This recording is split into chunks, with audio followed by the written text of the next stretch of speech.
기도하겠습니다. 오늘 하나님께서 우리에게 주시는 말씀은 잠언 4장 23절에서 27절까지의 말씀을 보도록 하겠습니다. 구약 성경, 제가 가지고 있는 성경은 915페이지 잠언 4장 23절에서 27절까지의 말씀입니다.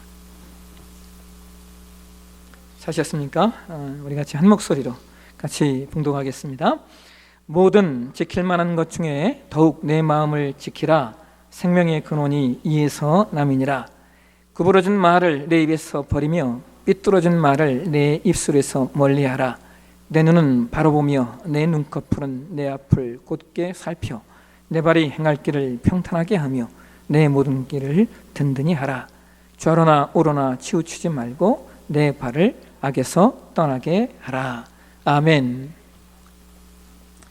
들으신 헌금을 위해서 기도하겠습니다. 하나님, 주의 백성들이 하나님을 예배하며 하나님 앞에 귀한 예물을 봉헌에 올려드렸습니다.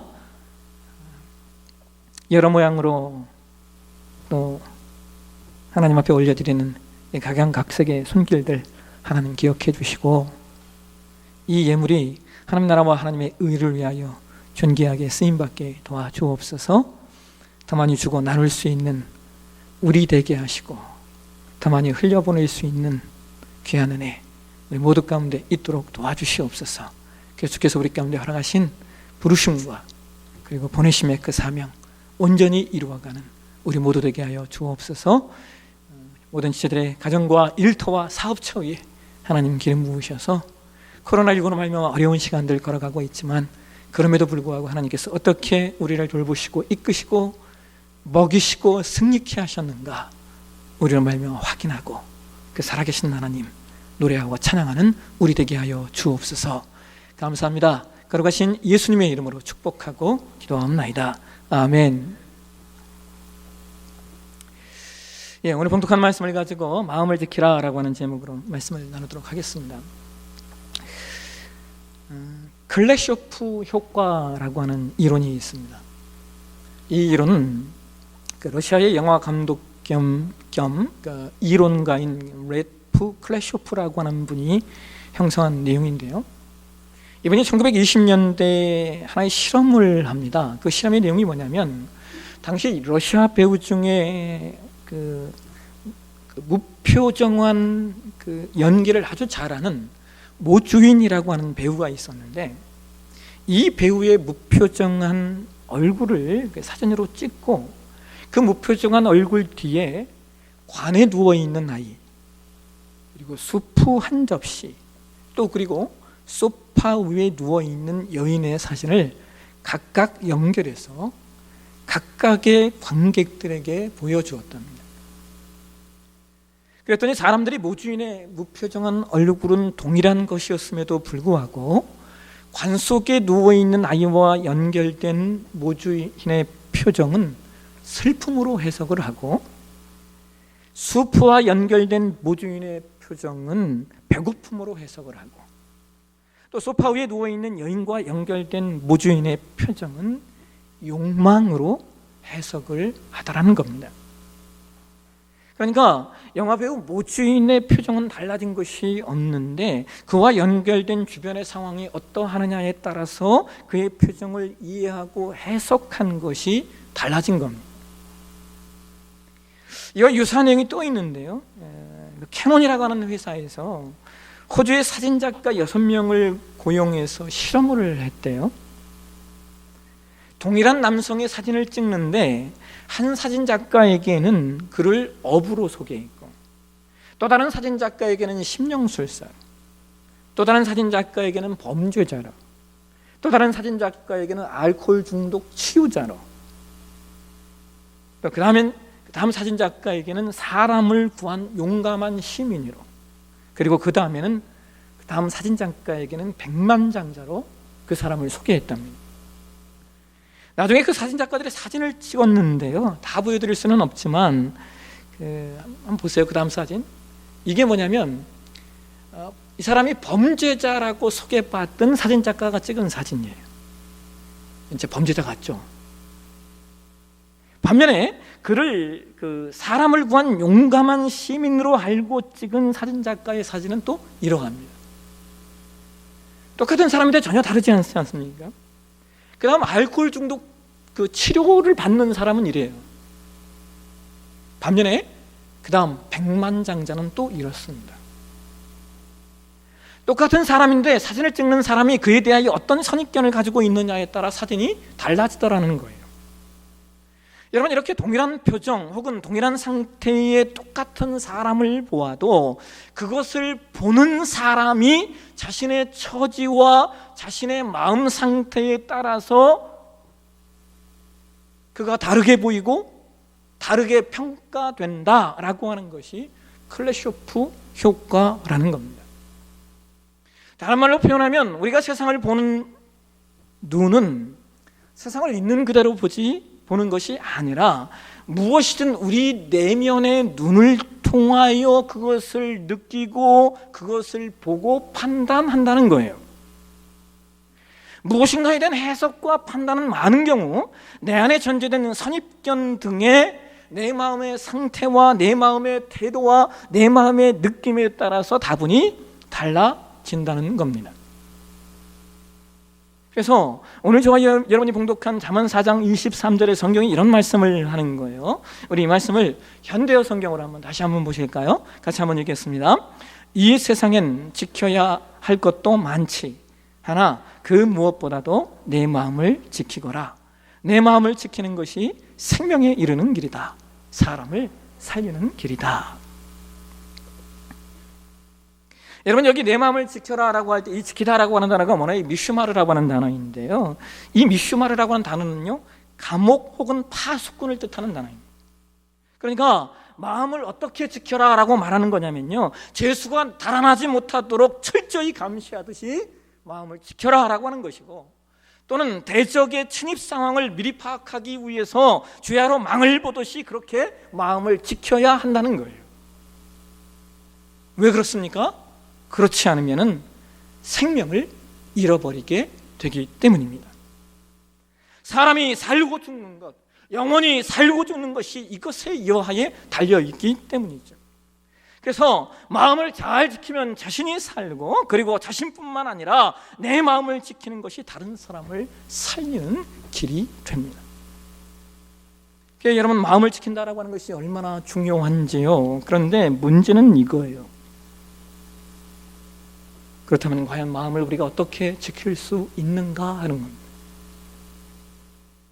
여러분, 우리가 마음을 지켜야 된다라고 하는 사실은 잘 알고 있죠. 왜냐하면 내 마음 여하의 상태에 따라서 내 삶이 바뀌기 때문이죠. 나의 생각, 내 마음의 태도에 따라서 내 삶이 얼마나 많이 좌우되는지요. 그런데 그럼에도 불구하고 늘 우리의 마음은 흔들려 있어. 왜 그렇습니까? 우리가 우리의 마음을 어떻게 지켜야 하는지를 우리가 잘 알지 못하기 때문입니다. 그래서 오늘 우리가 봉독한 말씀에 잠언 4장 24절 이하의 말씀에서 성경은 우리에게 적어도 세 가지의 내용을 우리 가운데 알려주고 있는데요. 첫 번째는 이거예요. 죄를 주의하라라고 합니다. 죄를 주의하라. 함께 잠언 4장 27절 말씀 한번 보실까요? 잠언 4장 27절, 우리 말씀을 세번역 성경으로 보겠습니다. 같이 읽겠습니다. 좌로든 우로든 빗나가지 말고 악에서 내 발길을 끊어버려라.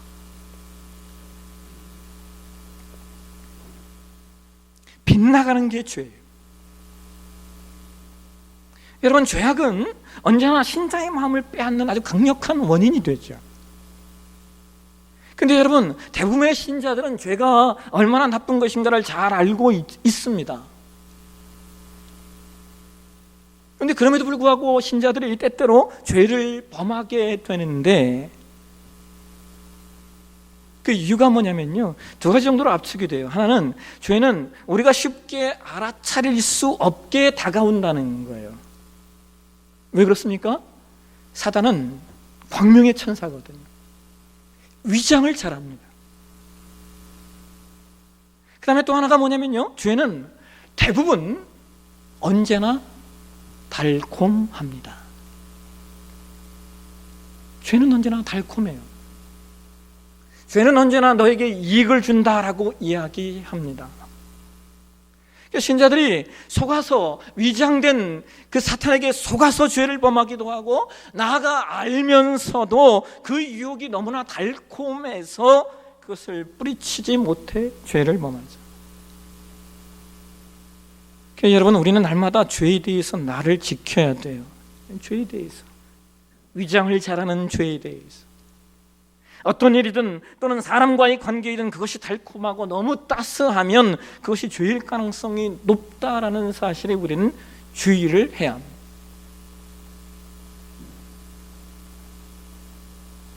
그래서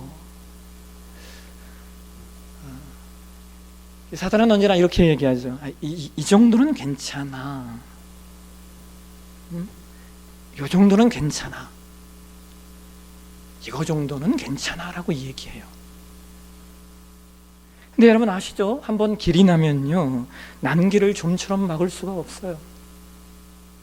옛날 동화에 그런 얘기를 하잖아요. 땜제방에 구멍이 뚫렸는데 처음엔 손가락으로 막다가 나중엔 주먹으로 막고, 나중엔 팔로 막고, 나중엔 몸으로 막는다라고 하는 거예요. 이것이 죄의 경향성이에요. 그래서 여러분, 우리는 죄가 늘 어떻게 우리에게 다가오는지를 주의하셔야 돼요. 그렇게 죄에 대해 주의할 때 우리가 마음을 지킬 수 있습니다. 두 번째, 우리가 마음을 지키기 위해 해야 될 두 번째 일은요, 세상의 삶의 방식들을 주의하라라고 하는 거예요. 여러분, 잠언 4장 25절과 26절 말씀 한번 보실까요? 우리 말씀을 현대 성경으로 한번 보시겠습니다. 같이 한번 읽겠습니다. 내 두 눈은 진실만을 보아라. 내 눈은 올곧은 것만 응시하여야 한다. 무엇을 할 것인지 곰곰이 생각해 하여라. 그런 다음 행동하여라. 무슨 일을 하든지 올바르게만 하여라.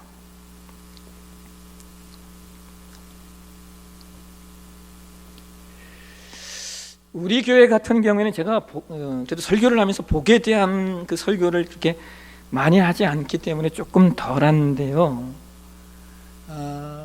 이제 보편적으로 많은 교회들이 복에 대해 설교를 많이 하셔요. 우리 옛날 어르신들, 목사님들은 거의 설교가 복에 대한 설교들로 주를 이루어왔습니다. 그러다 보니까 교회 안에 어떤 문제가 생기냐면요, 이 사람이 신자로서 어떤 삶을 살아내는가 하는 것보다도 많은 경우 단순히 이 사람이 물질을 많이 소유한 것, 그것 자체를 신자의 복으로 여기는 경우들이 종종 있습니다. 실제로 여러분, 재미있는 통계가 하나 있는데 뭐냐면요, 기복적인 설교를 많이 하는 교회에 부자가 많대요. 왜 그러냐 그랬더니 거기 가면 자신이 부자가 된 것을 하나님의 축복으로 확인할 수 있다는 거예요. 그 사람이 어떻게 부자가 되었는가는 따지지 않고 그저 부자이냐 아니냐로 구분이 되기 때문이죠. 그러니까 거기서 부자들이 자신들이 하나님의 은혜와 축복을 받은 사람으로 확증이 되기 때문에 그런 교회에 많이 간다는 거예요. 근데 여러분, 더 재밌는 게 뭔지 아세요? 기복적인 교회에는요, 가난한 사람들도 많이 모인대요. 왠지 아세요? 거기 가면 나도 거기에 있는 사람들처럼 될 수 있을까 하는 마음이 있기 때문이에요. 근데 여러분, 사실 이것은요, 따지고 보면요, 신앙이 세상에 말하는 원리와 방향과 일치되어 있는 것을 보게 돼요. 뭡니까? 세상에서의 성공이 신앙에서의 성공인 것처럼 말입니다. 근데 여러분, 저는요, 정말 좋은 신앙을 가져서 세상에서 성공하고 세상에서 잘 나가는 분들도 많이 보았고, 동시에 저는 정말 좋은 신앙을 가지고 있음에도 불구하고 세상에서 실패하고 오히려 세상에서 아픔을 겪는 분들도 또한 많이 보았습니다.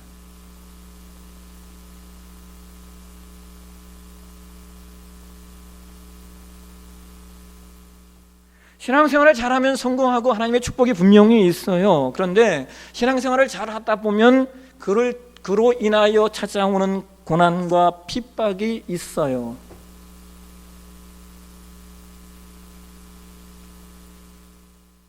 여러분, 한번 생각해 보세요. 신앙생활 잘해서 성공만 했으면은 순교한 제자들은 뭐고, 순교한 우리 신앙의 선배들은 도대체 뭐가 됩니까? 그래서 여러분, 이제는 우리가 무엇을 생각해야 하는 시대에 왔냐면, 신앙이 단순히 하나님의 은혜로 부자가 되려고 하는 것이 아님을 명확히 해야 하는 시대에 우리가 와 있어요. 그것으로 신앙을 증명하려고 하는 시대는 끝났다라고 하는 것. 이제는 그보다 더 높고 더 고차원적인 신앙의 삶을 살아내고 누려야 하는 시대에 우리가 와 있어요. 여러분, 성경은 그 어느 곳에서도 가난을 찬미하지는 않습니다. 왜 그러냐면, 가난은 외부 환경 때문에 오는 경우도 있고 동시에 자신의 게으름 때문에 오게 되는 경우도 있기 때문이에요. 그리고 무엇보다 가난은 늘 상대적이에요.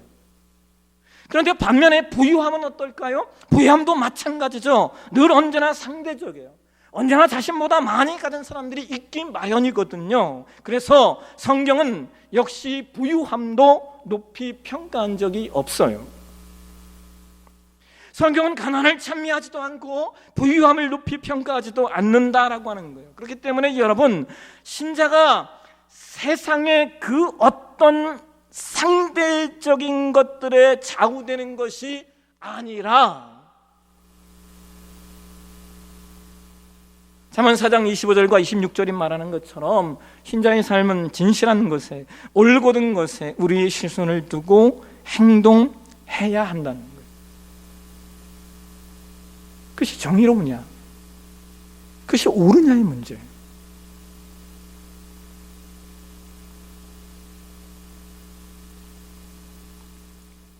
여러분, 지난주에도 제가 조금 나눴는데요, 요즘 우리 사회를 보면요, 우리 사회는 진짜 그 사기꾼들의 전성시대예요. 지난주 방영된 한 시사고갈 프로그램을 제가 봤는데요, 그 일단의 사람들이요, 집을 막 수백 채씩 가지고 있대요. 그럼 이해가 되세요? 집을 막 천 채 막 이렇게 갖고 있다는 게. 근데 그렇게 그 사람들이 집을 막 수백 채씩 갖고는요, 그것들을 전세를 찾는 사람들에게 세를 놓는데, 이게요, 파는 가격보다 더 비싸게 전세를 놓는 거예요. 그리고 나중에 전세 보증금을 돌려줄 수 없다면서요, 그 집을 사든지 아니면 알아서 빼나가라고 한다는 거예요. 완전히 백제라예요. 더 기가 막힌 것은요, 그런 집을요, 통째로 또 다른 업자에게 이렇게 매각을 해서 그 다음에 그 집을 산 사람은 더 비싼 가격에 전세 세입자들에게 그 집을 사라고 엄포를 넣는데, 여러분, 그런 집에 매여 있는 사람이 이게요, 뭐 몇십 명, 몇백 명이 아니에요. 수천 명이에요. 이게 우리가 살고 있는 이 사회의 모습이에요. 근데 여러분, 분명한 건 이겁니다. 그렇게 사기치며 돈을 버는 사람이, 땀 흘려 돈 번 사람들의 기쁨을 알겠습니까? 그렇게 속이고 거짓을 행한 사람이 올곧고 진실되게 살아가는 이들의 정의로움을 알겠냐는 거예요.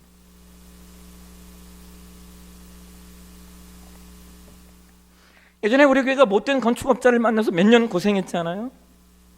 근데 여러분, 그때 그 친구가 합의 보자고 할 때 우리 교회가 그 합의를 어떻게 해결할까 고민했었어요. 근데 다른 것 없이 우리 원금 2억 원하고 변호사 비용만 내놓으라고 했어요. 여러 가지 이유가 있지만 그 중에 하나가 그거였어요. 그런 마음이 들었어요. 몇 년 동안 너도 참 많이 고생했다, 사기치느라고. 그 얼마나 고생했습니까, 사기치느라. 예? 얼마나 두려워 떨었겠으며 얼마나 지옥을 살았겠습니까.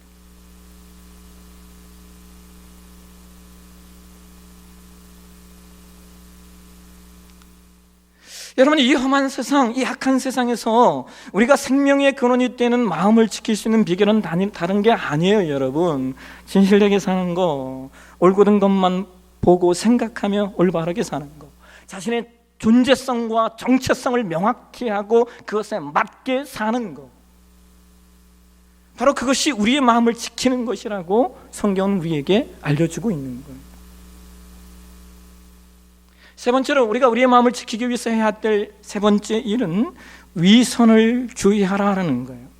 우리 함께 잠언 4장 24절 말씀 한번 보실까요? 같이 한번 읽겠습니다. 구부러진 말을 내 입에서 버리며 삐뚤어진 말을 내 입에서 멀리하라.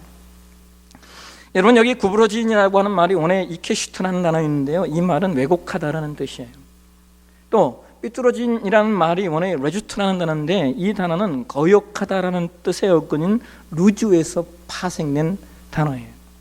그러니까 우리의 마음을 지키지 못하게 하고 우리의 마음을 흔드는 요소가 바로 왜곡하는 것, 거역하는 것에 있다는 거예요. 여러분, 제가 좀 전에 우리 사회가 그 사기꾼의 전성시대라고 말했잖아요. 근데 왜 우리 사회가 이런 사회가 되었을까? 곰곰이 좀 한번 생각하고 묵상해 봤어요. 했더니 제가 떠오른 게 하나 있어요. 뭐냐면요, 우리 사회가 여러분 약속을 중요하게 여기지 않는 사회라서 그런 것 같아요. 사회 전반에 약속을 뭐 그렇게 대수롭게 여기지 않아요. 약속이 자기 이익에 부합되지 않는다면 언제든지 깨트릴 수 있는 것이 우리 사회의 전반적인 문화예요. 그래서 세상은 더 약속을 지키지 않는 더 독한 사기꾼들이 자연스럽게 떳떳이 득세하는 거예요. 뭐로 가도 서울만 가면 되지, 뭐로 가도 많이 벌기만 하면 되지라고 말입니다.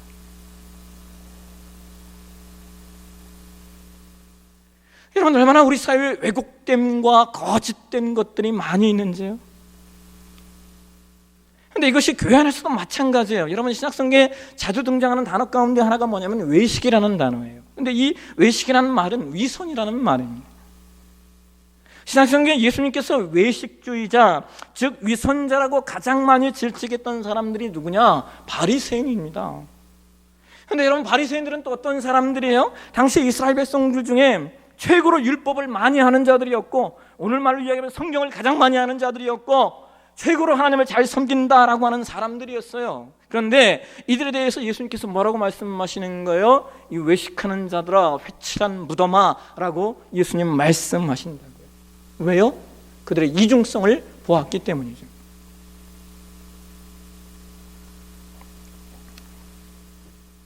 주이시 조크라는 말이 있어요. 그러니까 유대인 농담이라는 내용이 있는데요. 유대인들이 즐겨 썼던 그 농담 중에 이런 내용이 있다고 해요. 어느 유대인 아들이 터키와의 전쟁에 참전하게 되었는데 어머니가 아들을 위해 정성스럽게 도시락을 싸와서 아들에게 건네면서 신신당부했대요. 아들아, 터키인을 죽이기 전에는 충분히 휴식을 취해야 한다. 그래야 전투에서 터키인을 죽일 수 있지 않겠니? 아들이 말합니다. 네, 알겠어요, 어머니. 그리고 또 어머니가 이어서 말해요. 그리고 터키인을 죽인 다음에는 꼭 휴식하고 또 이 어머니가 싸준 도시락을 먹고 원기를 회복하거라. 그래야 또 터키인을 죽일 수 있을 테니까. 이 말을 듣고 아들이 말해요. 네, 어머니, 그렇게 하겠습니다. 그런데 어머니 질문이 있어요. 만일 터키인이 저를 죽이면 어떻게 하죠? 만일 터키인이 저를 죽이면 어떻게 하죠? 여러분, 이 말을 듣고 그 어머니가 뭐라고 말했을까요? 그 어머니가 이렇게 말했대요. 뭐라고? 아니, 터키인이 너를 왜 죽인다니? 네가 뭘 어쨌다고? 여러분, 이걸 이해하시겠습니까?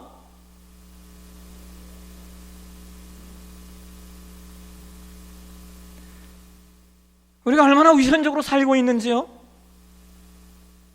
교회 안에도 이런 노선들이 얼마나 많은지요. 근데 이런 현상들이 왜 일어나느냐? 다른 게 아니에요. 마음을 잃어버렸기 때문입니다. 마음을 잃어버리면 위선적으로 살 수밖에 없는 거예요. 마음이 없는데 글쎄 무슨 진실함이 있겠어요?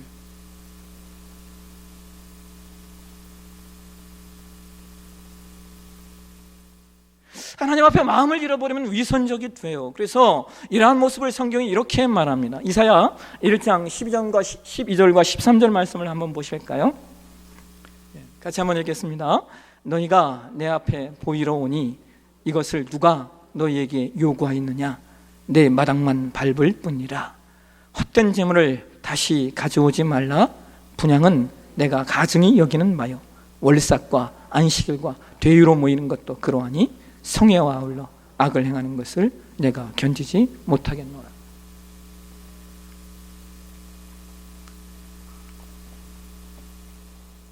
여러분, 오늘 저와 여러분의 신앙이 교회 마당만 밟는 신앙은 아니신지요? 만약 그렇다면 하나님 우리에게 이렇게 말씀하시네요. 내가 견디지 못하겠다라고 말입니다. 말씀을 맺습니다. 오늘 우리가 우리의 마음을 돌아봤으면 좋겠어요. 여러분, 그렇잖아요. 사람이 마음 편해야 살고 마음이 올바라야 사는데, 만약 우리의 마음이 편하지 않고 우리의 마음이 지켜지지 않는다면 오늘 우리는 이 세 가지 내용을 좀 살펴봤으면 좋겠어요. 내가 여전히 육신의 달콤한 죄를 이기지 못해 타협하고 있는 것은 아닌지, 내가 여전히 세상의 가치와 방법대로 신앙의 삶을 추구하고 있는 것은 아닌지, 여전히 내가 신앙적 위선에 빠져 있는 것은 아닌지 말입니다. 만약 그렇다면 신앙에 기쁨도 없고 감사도 없고 기도의 응답도 없을 겁니다. 주에서 자신을 지키고 세상의 가치에서 자신을 지키고 위선에서 자신을 지킴으로 말미암아 생명의 근원인 마음을 지키는 저와 여러분의 신앙이 되어주시길 주의 이름으로 축원합니다. 기도하겠습니다.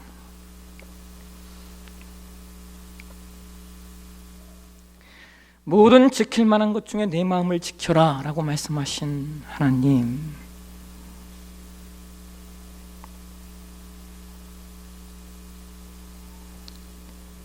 우리가 우리의 마음을 지키길 소망해 봅니다.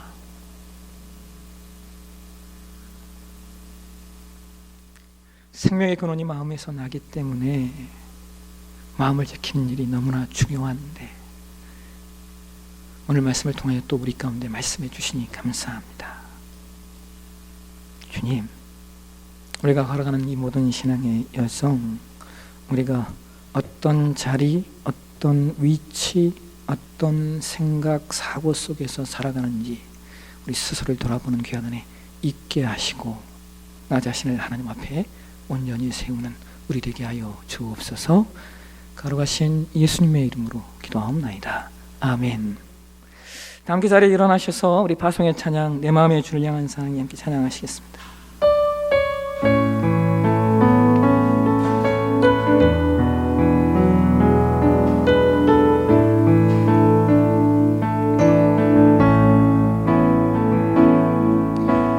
내 마음의 주를 향한 사랑이 나의 말엔 주가 주신 진리로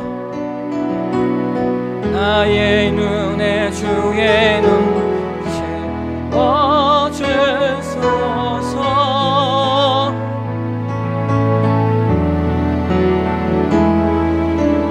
내 입술엔 찬양 향기가 두 손에는 주를 달 섬김이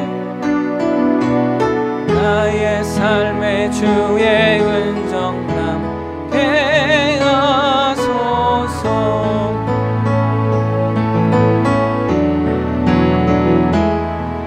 하나님의 사랑이 영원히 함께하리. 십자가의 길을 걷는 자에게,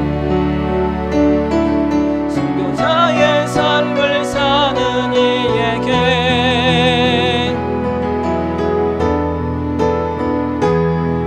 조롱하는 소리와 세상 유혹 속에도 주의 순결한 신부가 되리라. 내 생명 주님께 드리리. 우리 한 번 더 내 마음의 주를 향한 사랑이, 내 마음의 주를 향한 사랑이 나의 말엔 주가 주신 진리로 나의 눈에 주의 눈물 채워주소서.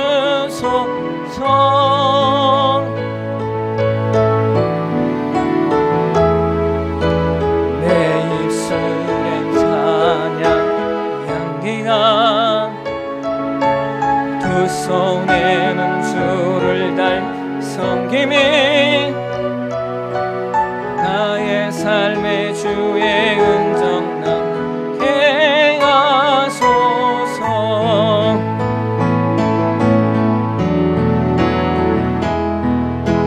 하나님의 사랑이 영원히 함께하리. 십자가의 길을 걷는 자에게, 순교자의 삶을 사는 이에게,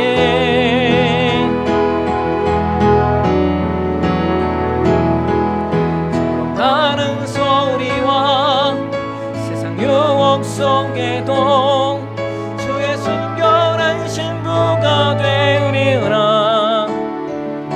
내 생명 주님께,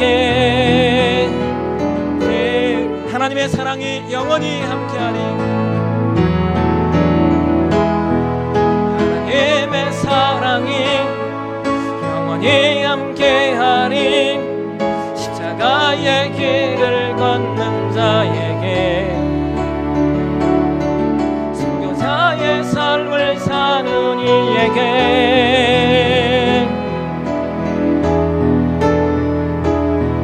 졸업하는 소리와 세상 유혹 속에도 주의 순결한 신부가 되리라. 내 생명 주님께 드리리. 시간 함께 우리 함께 기도하기를 원합니다. 좀 기도하며 나아가실 때, 하나님, 여러분, 성경은 우리에게 모든 지킬 만한 것 중에 너희 마음을 지켜라 라고 명령하고 계십니다. 지킬래 안 지킬래가 아니라 내 마음 꼭 지켜야 된다, 지켜야 된다라고 말씀하고 계십니다. 근데 우리 마음을 지킬 수 있는 비결은 다른 게 아니에요. 주의 달콤한 유혹 가운데, 위장된 유혹 가운데 타협하지 않는, 세상의 가치와 하나님 나라의 가치 가운데서 하나님 나라의 가치를 선택하는, 마당의 성전 뜰만 받는 그런 위선적인 바리새인 같은 그런 위선이 아니라,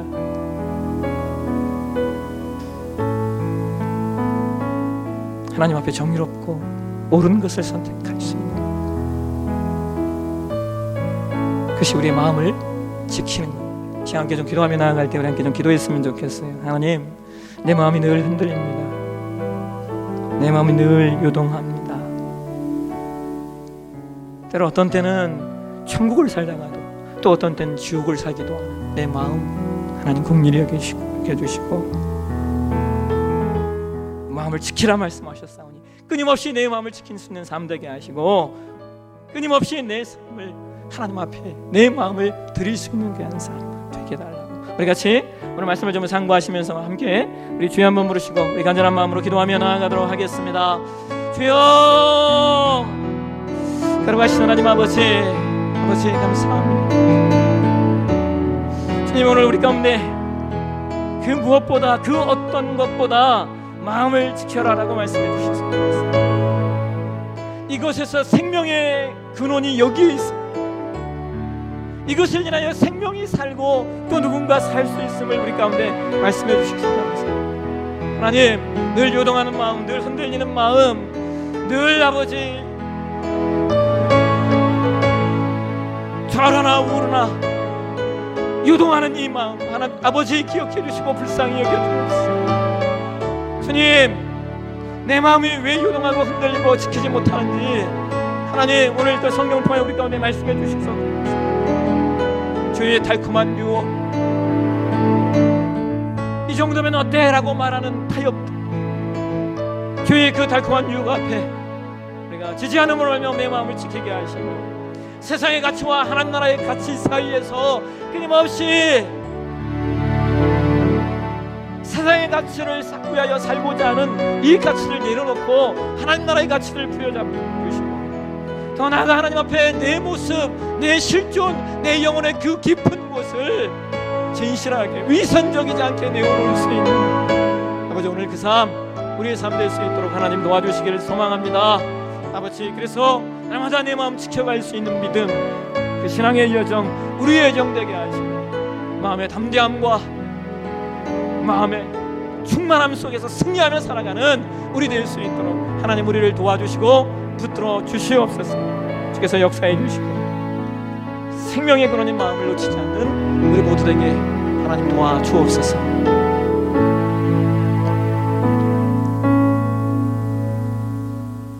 아론의 축도로 오늘 예배를 마치도록 하겠습니다. 여호와는 내게 복을 주시고 너를 지키시기를 원하며, 여호와는 그의 얼굴을 내게 비추사 은혜 베푸시기를 원하며, 여호와는 그 얼굴을 내게로 향하여 드사 평강 주시기를 원하노라. 아멘.